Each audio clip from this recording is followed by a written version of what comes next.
Greetings, Race community. Brent coming in live with today's guest, Stephen Rodriguez, who is the Associate Vice President for Development at Brandeis University and somebody who I have interfaced with pretty consistently in a variety of different settings over the course of the 10 plus year journey I've been on here in Evertrue. And that all being said, I'm excited to get to know you in a new way here today, Stephen.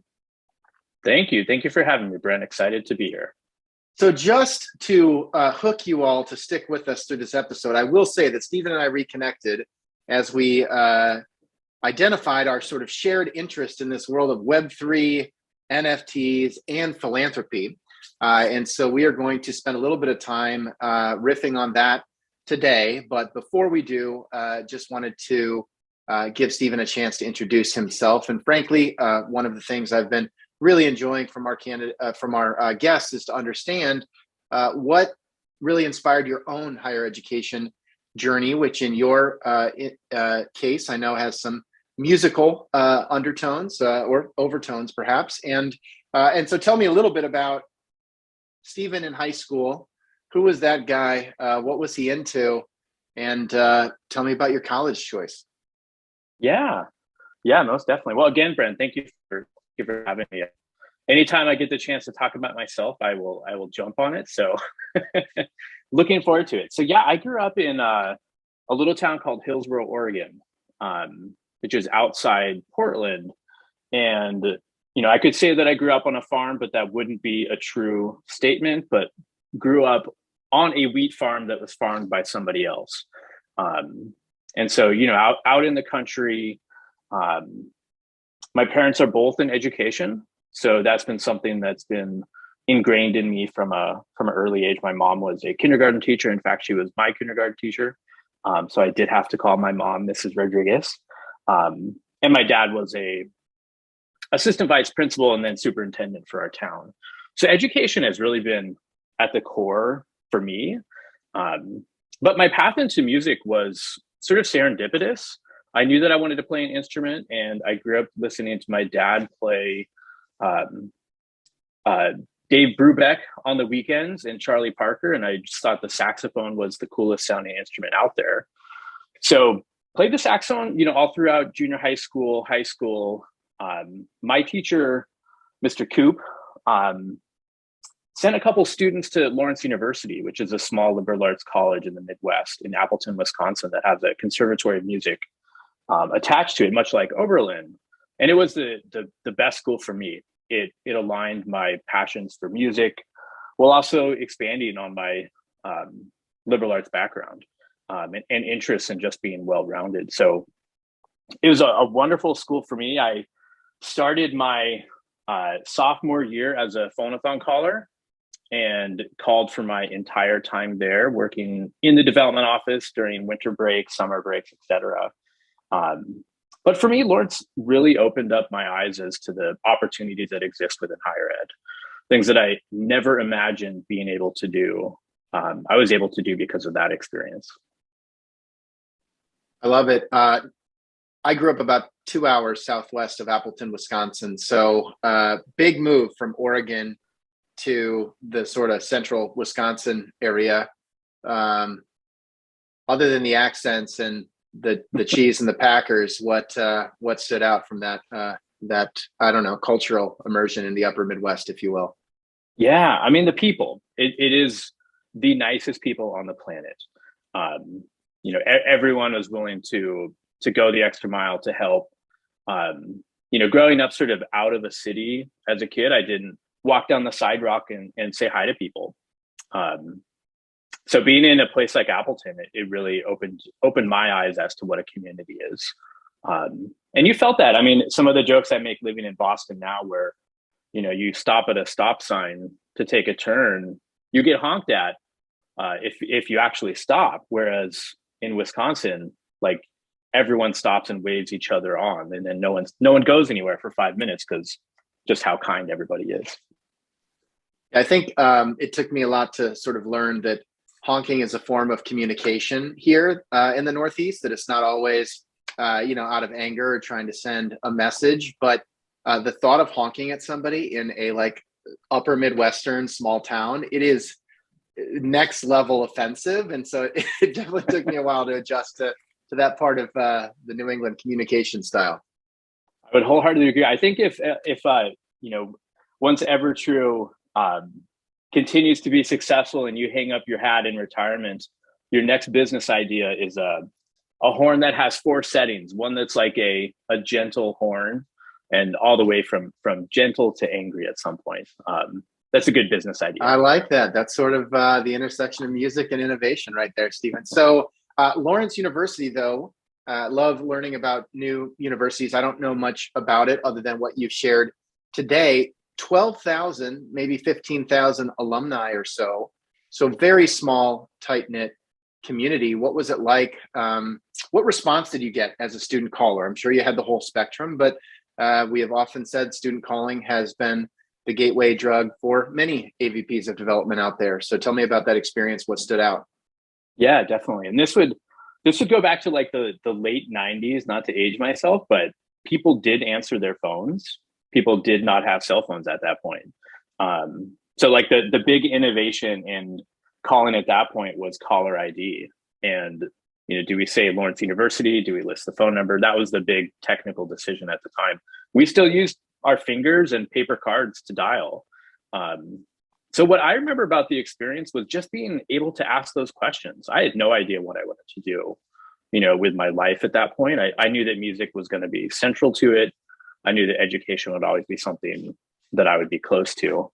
And so it was just a wonderful opportunity to connect with people that had a shared interest, a shared value system where I could just ask questions of, tell me about your path. You're a doctor now, but you studied philosophy at Lawrence. How did you get there? So I just loved having those questions, having those conversations and asking those questions. And so you're both pursuing music, but also getting exposure to philanthropy. Tell me a little bit about the choices you made coming out of college. Yeah, definitely. So I knew, probably towards my senior year at Lawrence that I wanted to get a master's degree at that point. And so the director of jazz studies at Lawrence eventually came to be the director of jazz studies at New England Conservatory of Music, Ken Shaphorst, and he's still there today. And so I knew that I was going to continue in that vein. So I found myself, that's how I got to Boston, was coming to NEC to get my master's in jazz studies, and learned so much during that period of time. But interestingly enough, a thread that carried forward was continuing to raise money for nonprofits. And so the job that I had for my first year and a half was calling for the Boston Ballet, doing season ticket sales and fundraising, the Handel and Haydn Society, and the Huntington Theater. And then eventually I did work for NEC as well as a student caller. So it's something that really carried me forward all the way through graduate school. And so you got out to New England, and then you told people that you grew up in a small town outside of Portland, and 100% of people assume Maine. Exactly. And when did you sort of start to think through, like, was music going to be a professional path versus, hey, maybe this philanthropy thing could be not just, a side hustle to pay the bills as a student, for example, but maybe this could be a career path? Yeah, no, it's a great question. I would say, like, the thought process that I went through is that, I right after grad school, I did have a adventure and worked on cruise ships for 18 months playing in the show band. An incredible experience to do at 22 or 23. Give me the highlight. Like, what was the best trip, the best show you got? That's awesome. Yeah. It after a certain point, they're all the same. It is Groundhog Day because every cruise is the same exact music to a click track, with no variation. So after like your second or third month, you're pretty much on autopilot. But what I did is take advantage of the locations that we went to, and I became a certified scuba diver. And I probably went on close to 200 dives all throughout the Caribbean during those 18 months. Every time we landed in Cozumel, I was the first one off the boat, last one back, doing 3 or 4 dives a day. What is one place we should all put on our bucket list to dive in the Caribbean What stands out? The refit Cozumel is pretty amazing because it goes right off into the abyss. And so if you're adventurous, you can go right out there to the edge and look down into nothing. You can see eagle rays, spotted rays, turtles, pretty amazing. So when I think about my highlight on the cruise ships, it really was those kinds of experience that I got to see, the people I got to meet. But what it really did tell me from a profession perspective is that I wanted music to be my passion and not my profession.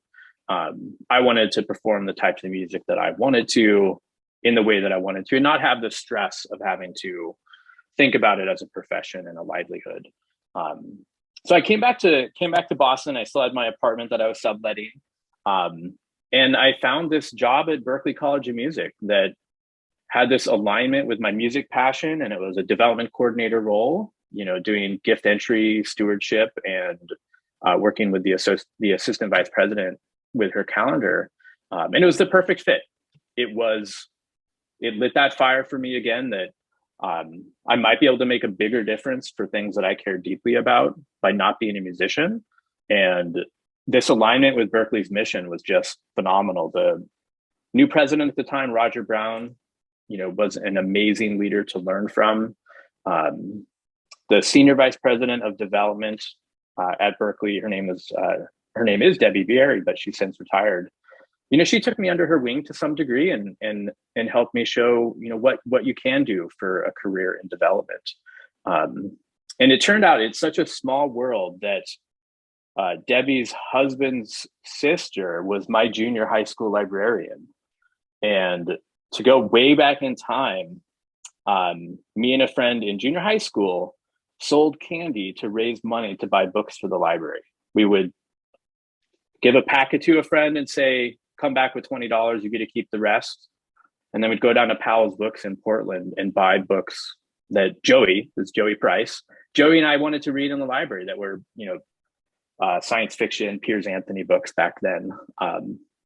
So it's a really, really small world. And I learned so much from my time at Berklee. So I was thinking about your time at Berklee because it was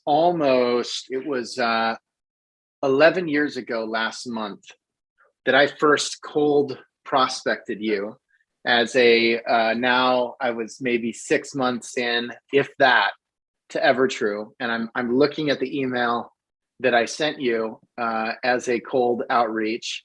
I said, a friend of mine passed along your contact information as she thought you might be interested in hearing more about our platform.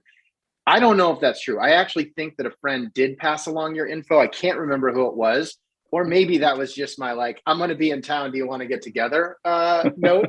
But we did happen to be exactly 2 blocks from the Berklee College of Music at that moment.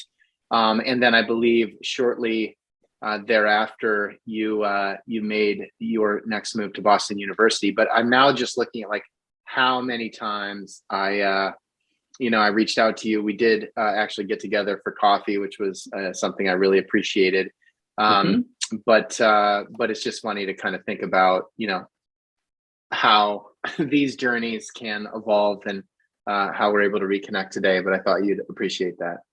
Yeah, no, most definitely. I remember that you came in with the iPad in your jacket pocket.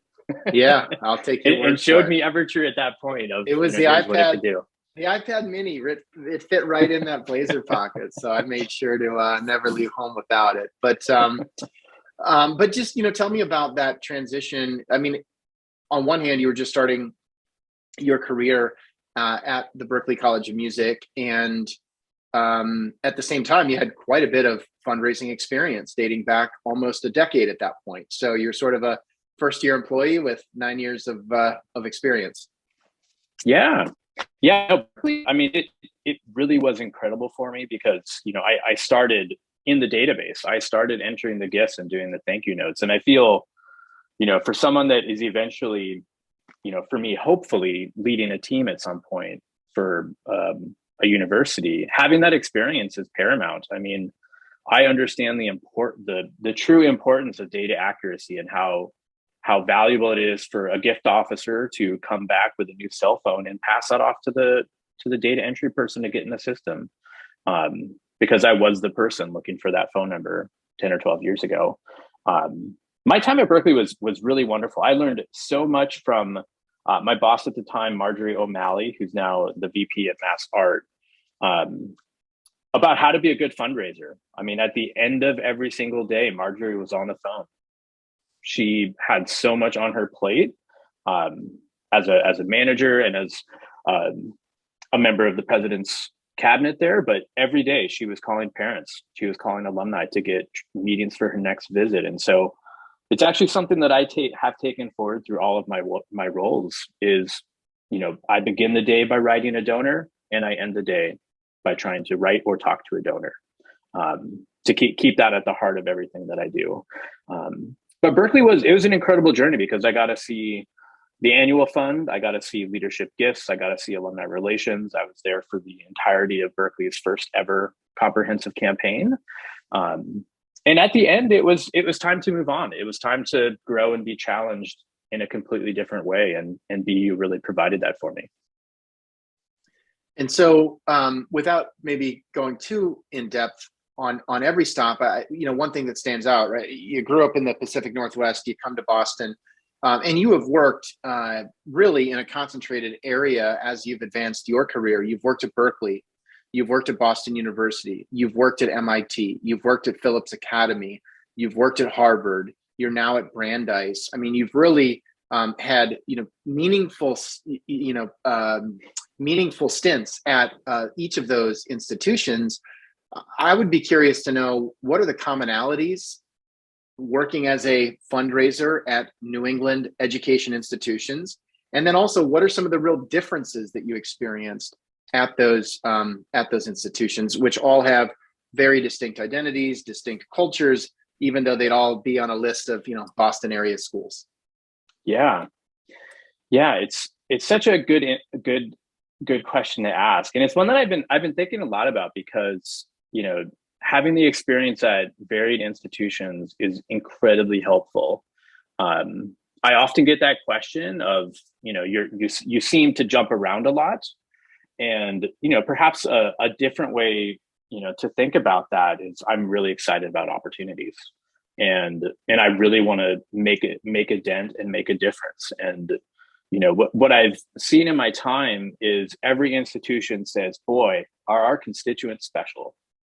And what I can say pretty comfortably is they're all special. And you boil it down to people are people. And so if you're raising money for Berkeley, it's the same process. It might have a different scale, might have a different timeline or tone than a conversation you would at Harvard. But what you're trying to do is inspire people to think big and think bold and realize what place they can take in making a difference for others. So that conversation could happen on the phone, in an email, in person at all of these institutions, and really feel the same. The differences that are pretty tangible. Resources look varied across all of those organizations. The size and scale of each team is pretty distinct. I feel I learned a lot around how to be entrepreneurial, gritty, resilient at Berkeley that paid huge dividends for my time at Harvard. That necessarily, because of its track record and history and 387 years of being around, it might need some energy in that perspective of how it could think anew and try new ideas. So, the theme that I boiled down is that people are people, and that work looks the same whether it's Berkeley, Harvard, or Brandeis. I love it. Really appreciate that perspective. That being said, people are unique people. And I am curious, when you think about relationships that stand out, or memorable donor experiences that you've had, whether it was a unexpected success, a crash and burn moment. I mean, what are some of those poignant experiences that stand out? Yeah. There's one that I feel like I learned a ton at. And then there's one that almost brings a tear to my eye every time I think about it. So the one where I learned the most this was back at Berkeley, and it was probably one of my first, trips outside of the Boston area. And so I went down to New York to see a donor, and I was super eager, super naive. going to wow him with my presentation skills and my ability to articulate the mission and the vision and the aspirations of the president and our faculty, et cetera, et cetera. But I had a really good conversation with the donor and, made the ask for a high-end annual gift. And he said yes. And I was incredibly excited. It was a little bit of a stretch for him. But he turned around and, he said, yes, I'll do that. But I just want to let you know that you left money on the table, and gave me feedback in real time about asking more questions. I came in with a game plan of, here's a $500 donor. Let's ask them to do a $10,000 pledge over a couple of years. And he happily said yes. And it was a really good gift. But what he taught me was to ask and listen. And presentation mode is dangerous because it doesn't give you that opportunity to ask the question. I love this example. Thank you for being willing to share, because first of all, it must happen all the time. And I think there's this dance of, how do we provide a clear, specific ask rooted in historical patterns that would be a step forward objectively, right? Taking somebody from 500 to 10,000, that is real progress that when compounded over time can, change lives. But at the same time, why 10,000 instead of 25, instead of 50, instead of $1 million? It can be very arbitrary. And so knowing what you know now, role play me a little bit. How would you approach that, knowing you still need to get to a clear ask at some point, or maybe you don't need a clear ask. Maybe there's a way to triangulate around it. But how would you approach that now? Yeah. I mean, I think it's a lot of leading with questions and a lot of just being naturally curious to the scenario of asking, saying, Brent, tell me about your support of Berkeley. What's inspired you over the years to give back? And learn from your response. I don't know, Stephen, I got the annual fund appeal that asked me for $500 and I thought I could do that. So I did. Excellent. Well, I mean, these types of gifts truly make a difference for our students and faculty. And I really want to express our deep gratitude for your annual support. If you're willing to go down a path with me, I'd love to explore a blue sky world. Let's say you have a magic wand and you could do anything for Berkeley students today. What would that be? Yeah. I mean, it can be a little circular, because my response might be, I don't know, Stephen, I don't even know what's possible. What do you need? Mm-hmm. Exactly. Yeah. And then it sort of organically leads you to that place where you didn't need to present anything. You need to just have a conversation about goals and aspirations and elevate sites. And so, the way that I approach these conversations now is asking those types of questions. What keeps you up at night? What kind of legacy do you want to leave for your children? And so let's say that we had gone through all of that and it allowed you to triangulate around a maybe even what you thought was a stretch, that there was more there. It sounds like in this specific case, you made a very clear ask. You've supported us at 500. Would you be willing to consider 10,000 paid out over a multi-year period? That would make you a part of the President's Society, et cetera, et cetera, et cetera, right? Mm-hmm. Now, would you approach that with maybe, here are a couple of scenarios, or one idea might be to consider something along XYZ level? How do you kind of test something without it feeling like, whoa, I'm on the spot. Do I have to say yes or no? You're not sure if that would be doable for me. It's that balance of how do you challenge and inspire somebody, but also not intimidate them or, frankly, overshoot. Yeah. I mean, that really gets down to the art of this is the questions that you ask and how you interpret the answer. What I might, if I were to go back in time, I might try to have this conversation as in parallel with itself around his annual support. And then right next to that is making a splash. And so to say something like, Brent, it's so wonderful that you give back at the level that you do on an annual basis. Those flexible gifts empower, President Brown to take advantage of opportunities and ensure our best students have access to education.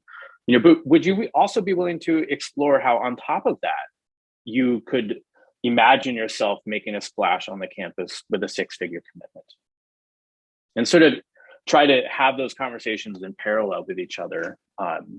That can be a really good approach because you don't want to cannibalize rob Peter to pay Paul, and divert those flexible funds.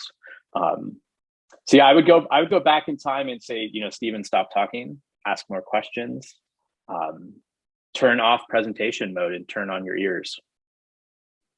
I love it. Thank you for sharing. And yeah, that's definitely a recurring theme of just listen more. But I'm just so fascinated where, look, ultimately this is a negotiation, right? Philanthropy it is a business transaction.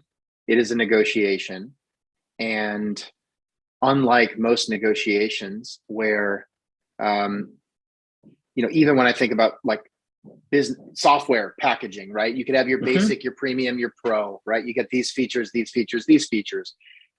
You're going to buy a new car. Do you want the XL, the XLT, or this one, right? And like you can choose, buyer, what features matter most to you. And it's, philanthropy is not the same, but we do try to package up features and benefits and impact.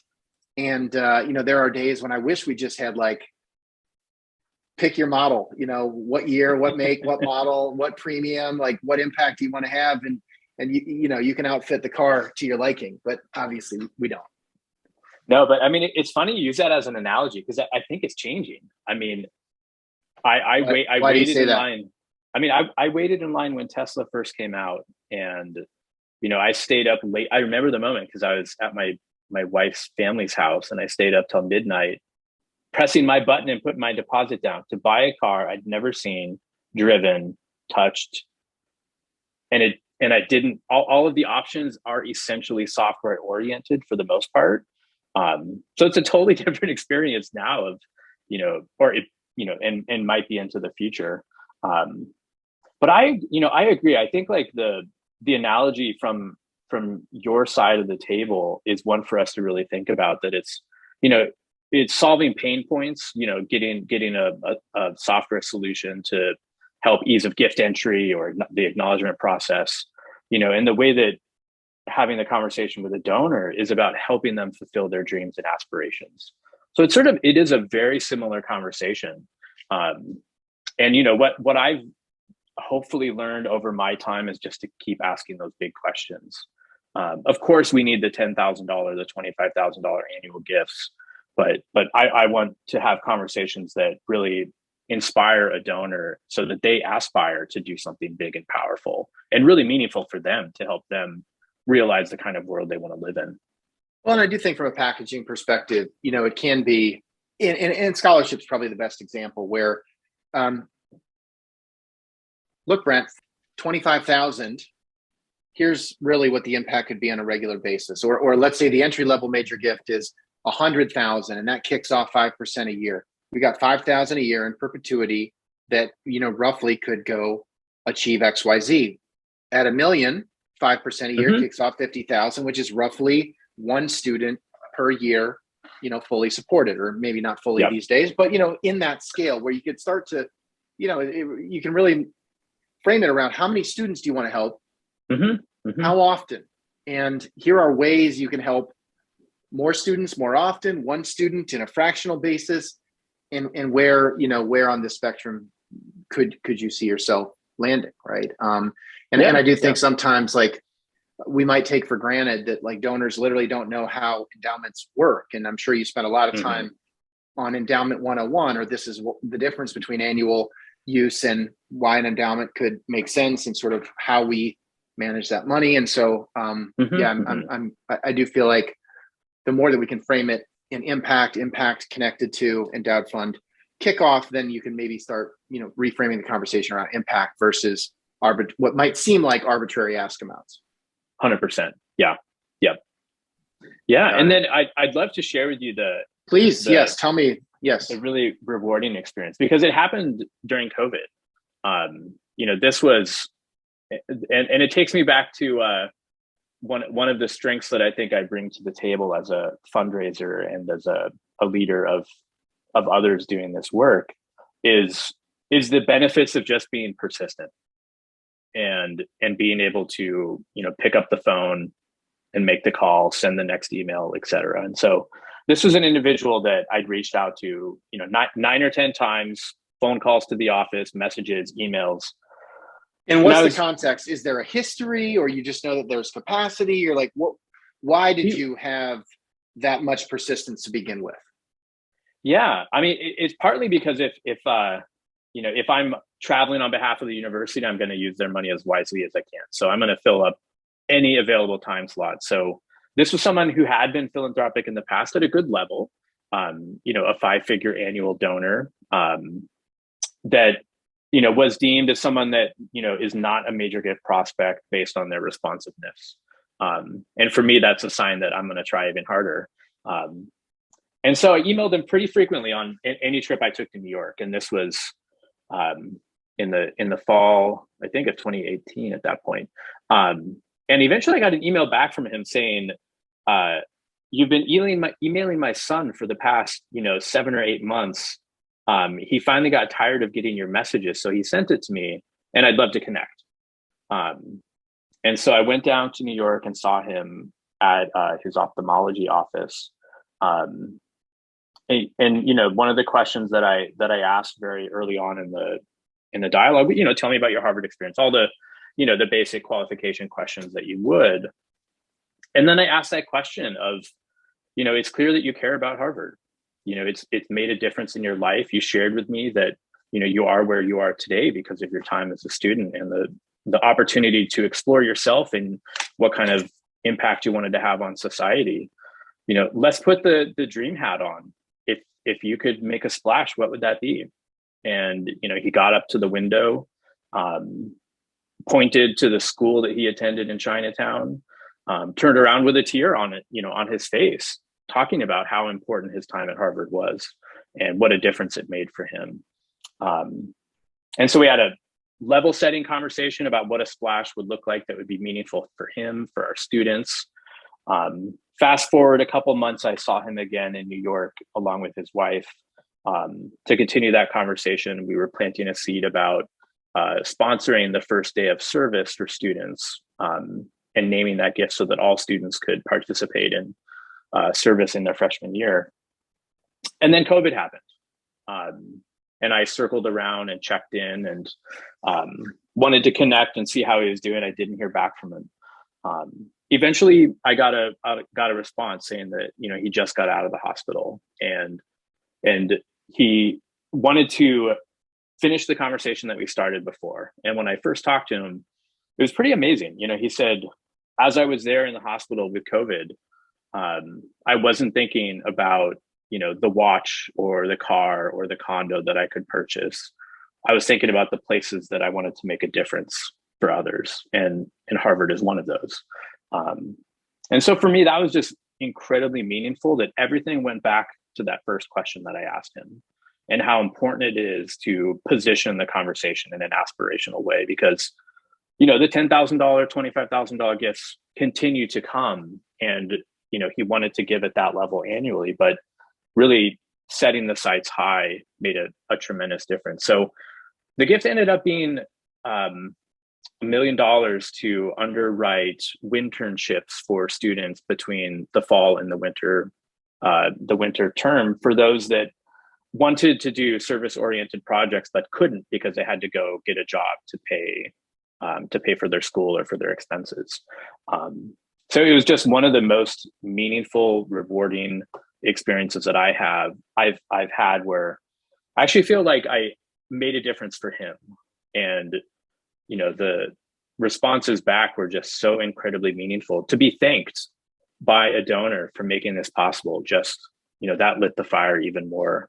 That's year 15 in this career for me, and that's reignited the energy behind why we do this. And that gift is going to carry forward for generations and generations, that service is important. And this donor made it possible for me. So maybe I'm going to go out there and do that into the future. So I go back to, asking those questions about legacy and impact, and they're incredibly meaningful and rewarding down the road. I love it. And, there's so much there. First of all, what if you'd only reached out 7 times? Mm-hmm. We wouldn't be talking about that donor. And we have a ton of data via our work at Evertrue that says it does take 6, 7, 8 attempts to secure a visit, which to a lot of people sounds like harassment. Are you kidding me? If somebody hasn't written me back after 5 emails, I'm really going to send a 6? And the answer is absolutely. So I'd love to just double click on that aspect of your philosophy, because that whole story and the impact in the generations to come of change could have not happened if you had only sent 4 or 5 emails, which most people would think is a crazy amount of pestering for a donor. Yeah, I mean, if you talk to any of my team members from Harvard or from MIT or even from BU that were focused on leadership giving, the one thing that I hope that they took from that experience is the what if, right? Before I close my computer, I'm going to make that call, because what if this is that donor? And this donor was that one for me. And boy, did it make a difference for him, but even more for our students. So I think of myself, the average person gets like 24, 25,000 emails per year. At work today, I think I got 150. So if you were to email me in the morning, in the afternoon, and in the evening, all I would think is like, Brent wants to talk. Let me respond to him. I'm not going to get irritated at that, because it's a passive method to get in front of somebody. So persistence matters. It matters. And look, there is a way to send 9 emails and be incredibly thoughtful, persistent, personalized, like genuine. And there's a way to do that and have it come across the wrong way, right? Where it's actually counterproductive. But I do think, that's really one of the real advantages we have when you're talking about somebody who has been philanthropic in the past. Even if it's a $500 or $100 annual fund gift, they care, because most people don't even make that gift ever in their lives. And so the fact that they did even once means that they cared enough.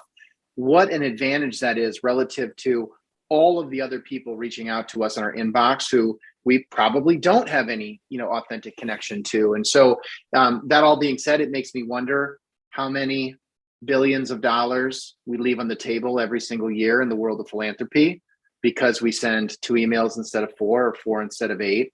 And so we're not going to solve that today, but I'm so glad you shared that example. And I hope that folks listening, that everybody sends 1 more email at the end of the day today as you're listening to this. Yeah, most definitely. I would just leave with on this topic that, often I hear in partnering with gift officers that, the strategy is I'm going to send this note and then hope that they respond. And hope is wonderful, but it's not a strategy. And so having that plan of action that you're going to take, like the 7th email that you're writing, craft it in a way that allows you to write the 8th. Keep the ball in your court and say in that message, bumping this to the top of your inbox, going to be down in New York, would love to connect. XYZ, are the dates. I hope these align with your calendar. I'll follow up, come Monday if I don't hear from you. So being really intentional about the strategy leaves the door open for doing it in a very intentional and thoughtful way. Well, we're also huge fans of the breakup email as well, which is giving the donor an opportunity to opt out of the relationship, right? I think getting to a clear maybe or a clear no is where you want to be, but it's that in between where we just don't get a response, where I think countless relationships die. And I think that time is wasted. And so even being able to say, hey, Stephen, it's Brent here. This is the 7th time that I've reached out and I don't want to bother you. My guess is you're not interested in re-engaging with Harvard philanthropically. And I just want to give you the opportunity to tell me that so that I can, allocate our time, elsewhere, and that you don't feel like you've got somebody chasing you down. And like, oftentimes somebody reads that and says, no, like it does matter. Like, no, don't close out this relationship. I've just been super busy. And so, there's a way to do that and come across as way too aggressive. There are ways to do that, tactfully. And I think it's the latter. I don't know if you have that as a tool in the toolkit, but I'd be curious to kind of get your perspective on that. Yeah, candor makes a huge difference. So, putting that out there because, acknowledging that your time on behalf of the university or the college or school is a resource that could be better used for students and faculty. And so putting that out there to say to honor your best intentions and wishes, please let me know if this is not something that you'd like to consider. Being filled with candor, I think in every aspect of it makes a difference in the office and with donors. Lead with transparency. Well said. All right, let's pivot a little bit and talk about the intersection of Web3, NFTs, philanthropy. What should we know? How did you go down this rabbit hole that I am also now down with you? Literal and figurative rabbit hole that all of this is. So my exposure to blockchain and cryptocurrency actually came. It was probably a result of the pandemic, and not having to worry about travel for work, not having to worry about commuting, just gave me more time to explore things that were interesting. And I remember this friend in college who had gotten into Bitcoin really early on. And he probably would be like a billionaire at this point, but I'm sure he sold it for pizza. But my exposure there was really just like of fundamental interest in why am I earning, on a personal note, why am I earning 0.5% on the money that I'm giving to the bank that is then loaning it out and getting 14-15% of loans, and they're doing it 10 times the amount that I have in my deposit in my account. So I became sort of fascinated with the centralized financial system, which began the exploration of blockchain and decentralization. And then just from like a functional perspective, I found learning about cryptocurrency just really exciting. Learning about the function that happens with the blockchain, the efficiencies that you can find with a ledger-based system. And so I became really interested just as an active investor and trader from that perspective. And then began to think about the intersections of philanthropy and this. I mean, lots of schools were starting to explore accepting Bitcoin as a donation, as an example. It's much farther than that right now. And so just having these conversations and, began to explore, what it would look like for philanthropy to engage in this beyond just accepting cryptocurrency. And so with a friend up here in outside of Boston, our kids go to the same daycare.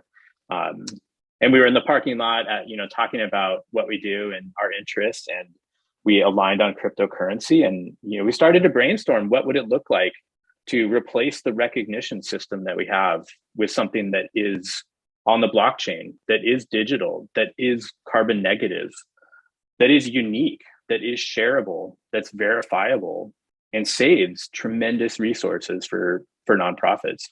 And so we partnered on this thing called My Giving, where we're thinking of how we leverage NFTs and digital assets to thank donors. The way that I like to describe, this in particular is taking the lapel pin that you get for joining the Planned Giving Society or the Consecutive Giving Society at your university into the 21st century. Put it, on a digital shelf that you can share with friends and family, that these are causes that I care deeply about.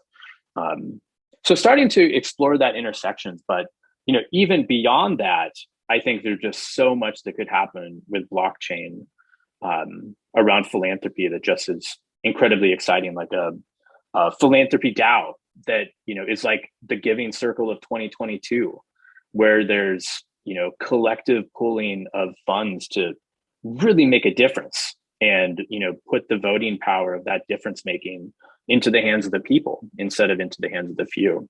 So I think there's so many exciting things that can happen with this intersection. It is the wild, wild west, though. So I would put that out there too, that it's wide open.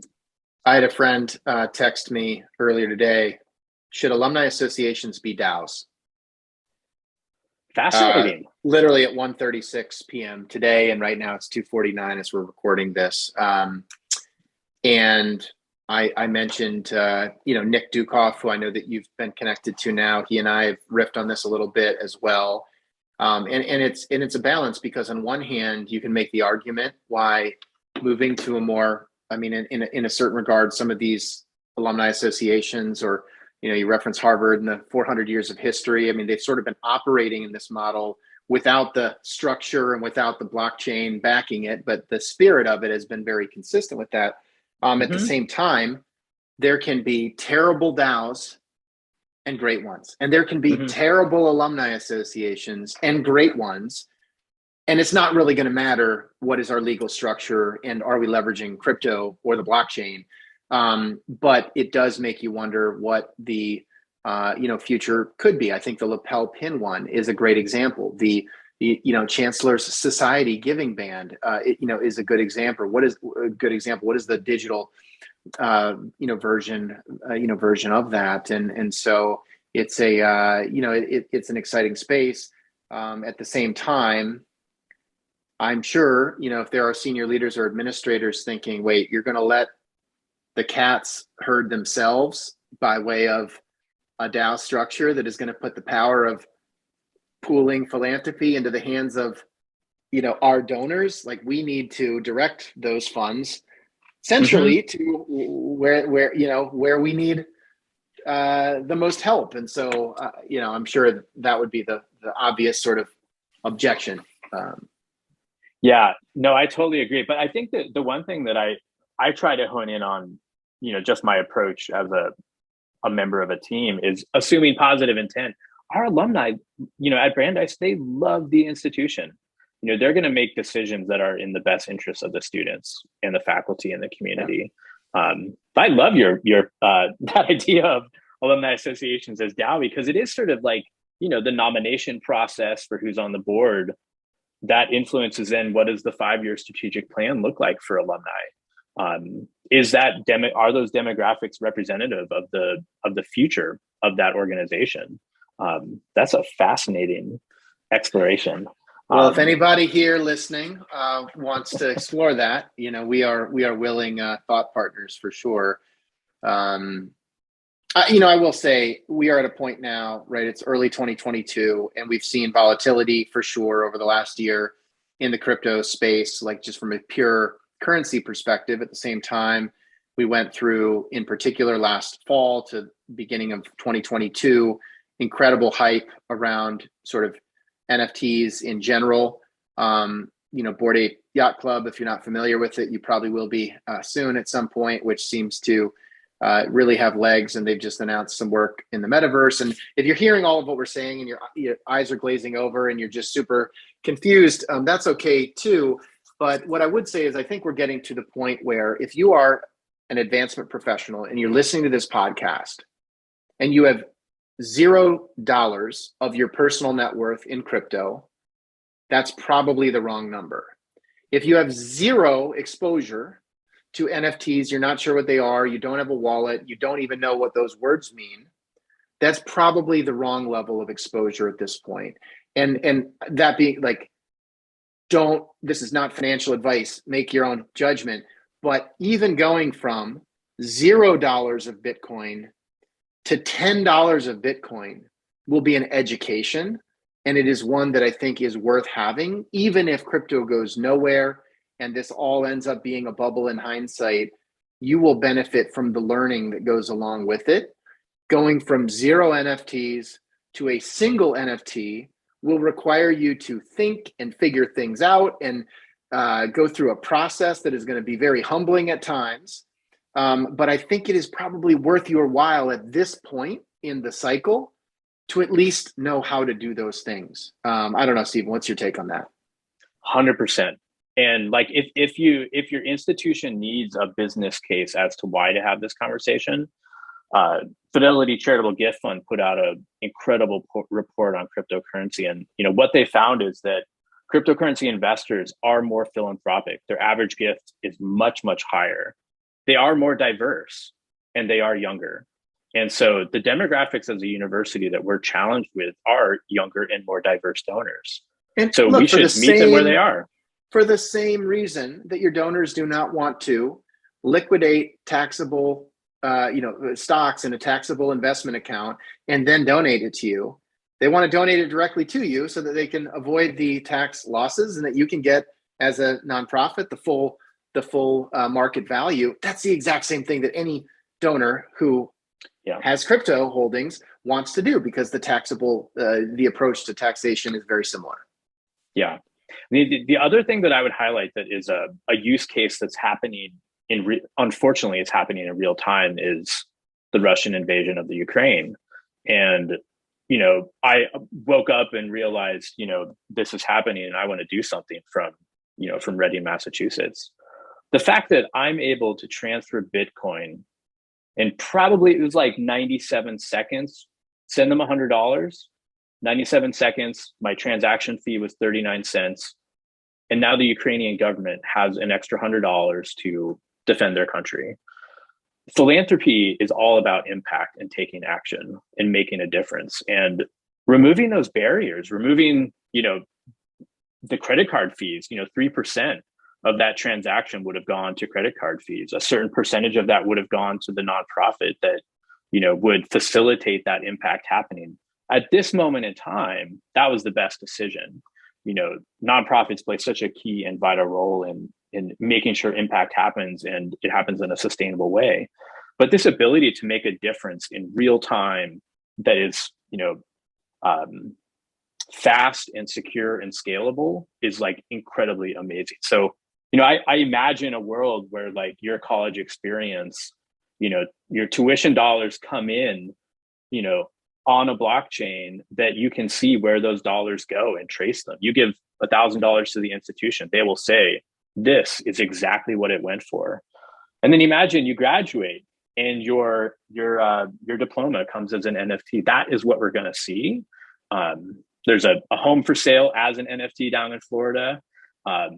You can build in smart contracts to NFT. So an example just to put out there is, let's say you have a mascot that's pretty well known and you want to use that to raise money for a giving day. You create, 100 different traits, there's rarity amongst that population.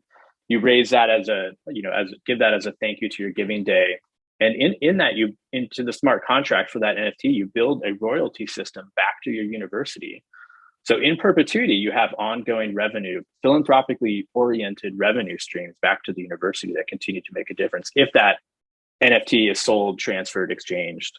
I think there's so many exciting things to explore in this space. Look, I work with the Brown University Football Association. Is something that has shaped my life, and I'm on the board and working on taking our fundraising to the next level. And I've thought about that exact concept. Is what if you had all the players over the years, or every individual could mint their own NFT, and but in order to do so, you need to basically you need to buy it, right? And then that becomes a donation. And then are we going to have a whole bunch of trading volume around Brown football player NFTs? No, probably not.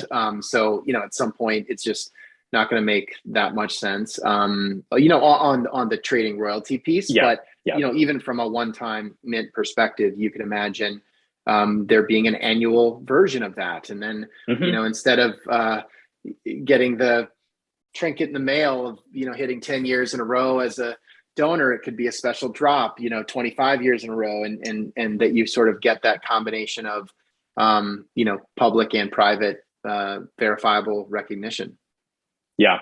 No, Brent, you're hitting it on the home with the co-founder Karthik. This is the exact conversation we're having, and the reason for doing this is to empower more philanthropy to happen, but doing it in a way that is verifiable, unique, and special to the donor, that actually puts more of their gift to use, because you're not producing a calendar or a tchotchke or a trinket or a bumper sticker or a mug. You're sending them that digital recognition that they can verify, share in a way that's verifiable on the blockchain to say, I am a part of this community and you should join me. You should, there are other people like us making a difference here, be a part of it. Well, after our trip down that rabbit hole, there is a chance at this point in the episode, it's just you and me here. That being said, I have two last points. One, in our notes that we had part of the questionnaire prior to you coming on today's episode, I was informed that you had 9 days left in your MBA program at Syracuse. So is that still the right number, or? It would be 8 days today. 8 days. Yep. 8 days today. So just tell me about, with everything you've described, why go pursue an MBA? biggest lessons learned? And for other folks that are listening and thinking about continuing education, and they want to be a leader in the advanced world like you are, how should they think about the MBA as a possible part of that path? Yeah, 100%. For me, it's that commitment to lifelong learning. I already have a master's degree, already have 2 bachelor's degrees. Why not go for another one? But really, it's the professionalization of the industry. I want the business acumen. I want to speak that language so that I can lead and be the best advocate for whatever organization I'm working at. So be able to speak the finance of donors, to be able to partner with university leadership in a way that I can add value from a strategy perspective. The way that I can think about, my ethos as a leader and a manager. What is that? What is my approach? What model am I building upon? So all of it for me was really personal. I knew early on that I wanted to get an MBA at some point. It was hard starting at 40, with life, work, kids, etc. But man, I'm proud of it. I'm excited. One thing that I'm really excited about is for my son to see me graduate. That's not something that I would have imagined to happen, but I hope that makes, him proud, but also lets him know that this isn't something that stops. Learning is something that continues on even when you're a 43-year-old. Well, congratulations. It's a big milestone. It's a lot of work. And I'm really glad, especially on the point about your 7-year-old son. So that's really, really good stuff, Stephen. Okay. Concluding thoughts. You also, happen to share just a point about the founding values of Brandeis, focused on access, opportunity, and social justice, which is what the world needs right now. And so my question for you is, are you hiring? And for people listening who want to get in touch with you, what's the best way to do that? Yeah, we definitely are at all kinds of different levels, from the coordinator level in the major gifts team for donor relations, for the advancement services side of things. So reach out to me at Stephen, STEPHENR @brandeis.edu. Brandeis's founding values, it's one of the reasons I joined the team. What happened after George Floyd's murder, and everyone started talking about social justice. Brandeis has been doing this since 1948, and it's in the ethos of the university. So we live that mission. We believe those values, and you see them every day. So it's an incredible place to work from that perspective.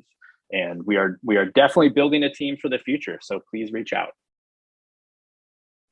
Love it. Well, hey, it's really good to reconnect after being on this journey together for 11 years now. And I hope many years to come. Congrats on all of the momentum. If you want to check out what Stephen was referencing around crypto and some of the exploration of the intersection of philanthropy and the blockchain, check out mygiving.io and reach out to Stephen. Super responsive on LinkedIn. And you just heard from him that if he doesn't get back to you right away, just send him 9 or 10 emails and he cannot possibly get upset given his philosophy around that persistence. Stephen, thank you for joining me today. Excellent. Thank you so much, Brent. Cheers, everybody. Brent signing off with today's guest, Stephen Rodriguez, AVP of Development at Brandeis University. Take care.